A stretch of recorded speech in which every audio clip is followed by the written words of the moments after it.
ഭൂട്ടാനിലെ രണ്ടാം ദിനം തലസ്ഥാനമായ തിംഫുവിൽ നിന്നും അതിരാവിലെ ആരംഭിച്ച യാത്ര ദോച്ചുല പാസിലെ മെമ്മോറിയൽ ചോർട്ടൻസ് എന്ന വിളിപ്പേരുള്ള 108 ചോർട്ടനുകളും കണ്ട ശേഷം അടുത്ത കേന്ദ്രമായ പുനാഖയിലേക്ക് നീങ്ങുകയാണ് ഞങ്ങൾ.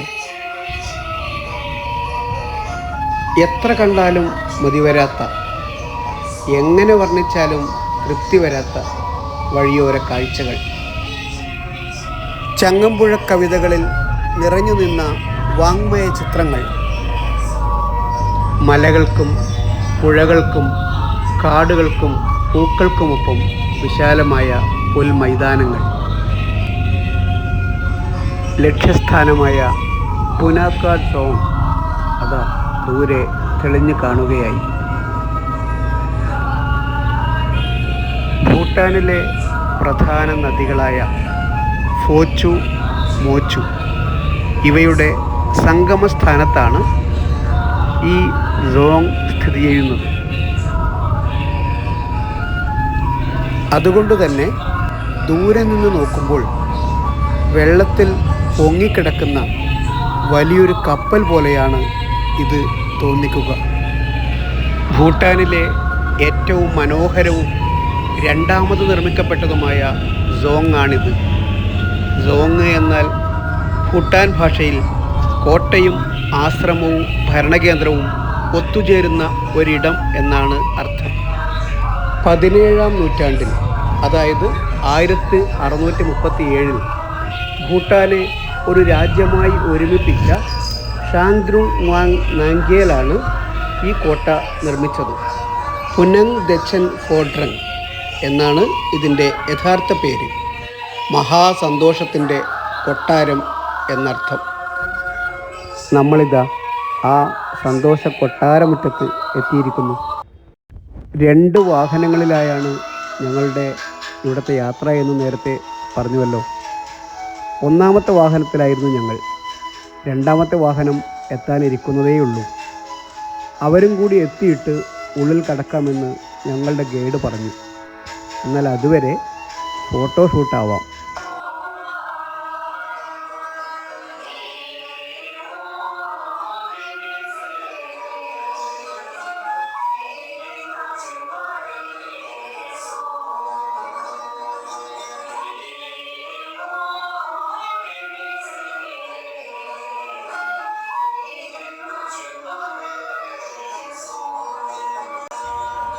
എല്ലാവരും എത്തിയിരിക്കുന്നു.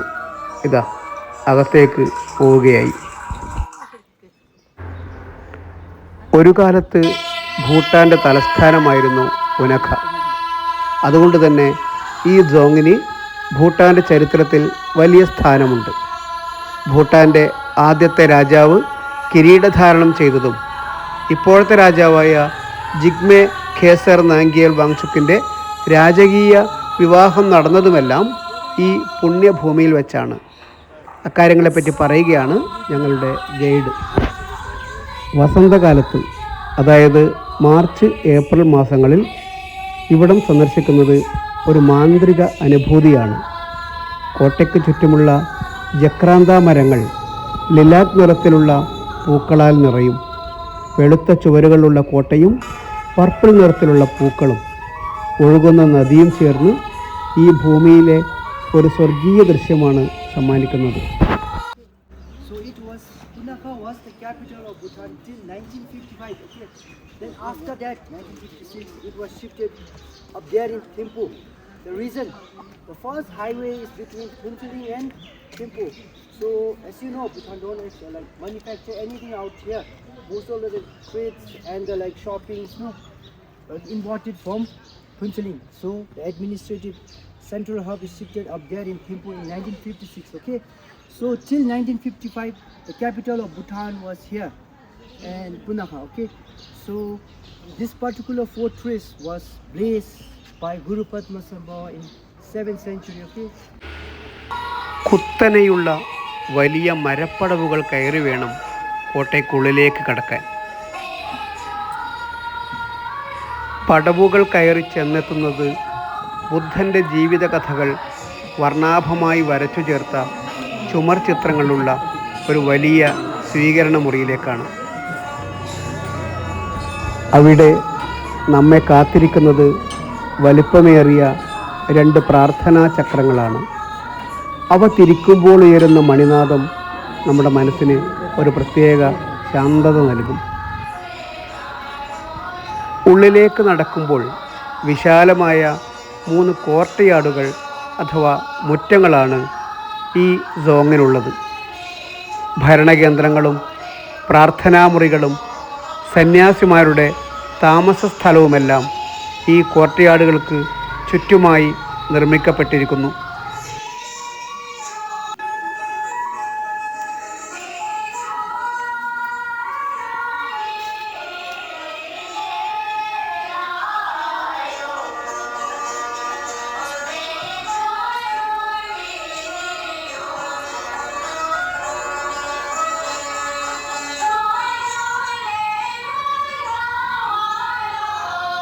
തടികളിൽ കൊത്തിയെടുത്ത അതിമനോഹരമായ ഭൂട്ടാനീസ് കൊത്തുപണികൾ ഓരോ ചുവരിലും ജാലകങ്ങളിലും കാണാം.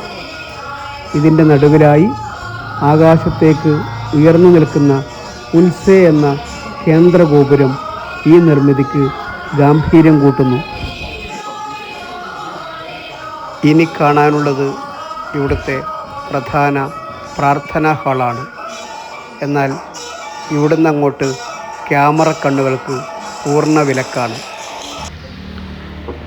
ഫോട്ടോഗ്രാഫി നിരോധിച്ച ആ ഗർഭഗൃഹത്തിൻ്റെ ഉള്ളിൽ സ്വർണത്തിൽ പൊതിഞ്ഞ ഭീമാകാരമായ 3 പ്രതിമകൾ തല ഉയർത്തി നിൽക്കുന്നു.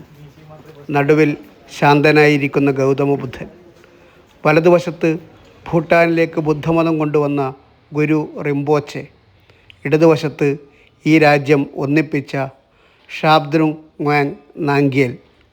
ആ വിളക്കുകളുടെ പ്രകാശത്തിൽ തിളങ്ങുന്ന ആ സ്വർണ്ണ പ്രതിമകൾക്ക് മുന്നിൽ നിൽക്കുമ്പോൾ ഏതൊരു മനുഷ്യനും ഒന്ന് കൈകൂപ്പിപ്പോകും. ഇവിടുത്തെ ആരാധനാരീതികളും അതീവ ലളിതവും എന്നാൽ അർത്ഥവത്തുമാണ്.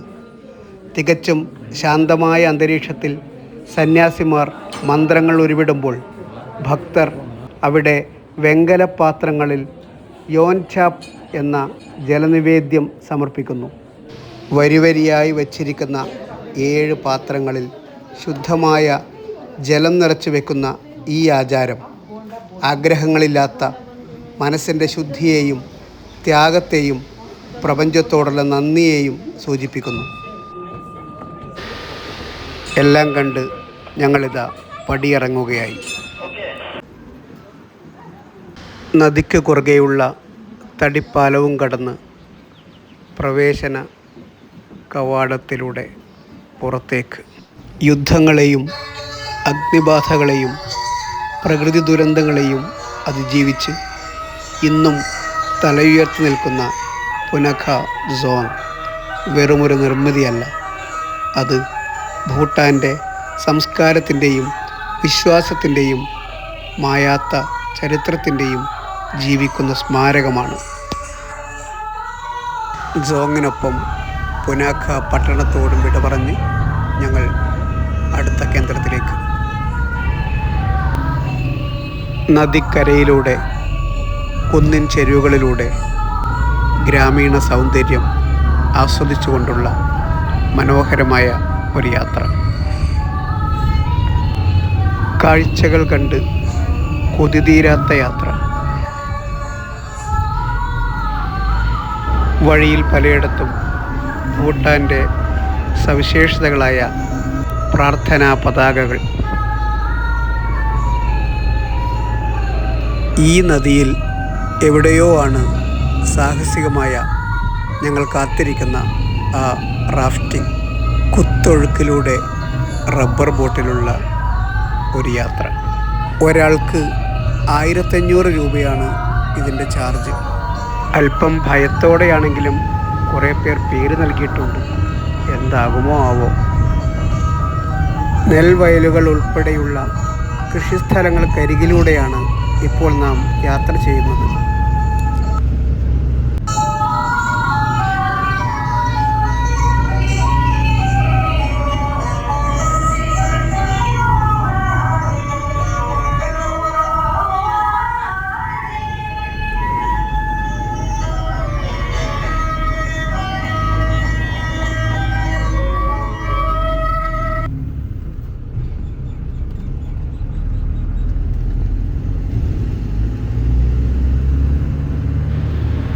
അങ്ങ് ദൂരെ മലഞ്ചെരുവുകളിൽ ധാരാളം വീടുകൾ കാണുന്നുണ്ട്. തട്ടുതട്ടുകളായി തിരിച്ച കൃഷിയിടങ്ങളും സമീപത്ത് കാണാം. ഇതാ ഞങ്ങളുടെ വാഹനം ഇടുങ്ങിയ ഒരു വഴിയിലേക്ക് കടക്കുകയാണ്. അല്പം സാഹസപ്പെട്ട് എതിർഭാഗത്തു നിന്നും വരുന്ന വാഹനത്തിന് വഴിയൊരുക്കുകയാണ് ഡ്രൈവർ. പരിചയസമ്പന്നനായ ഡ്രൈവർക്ക് ഇതൊന്നും ഒരു പ്രശ്നമേയല്ല.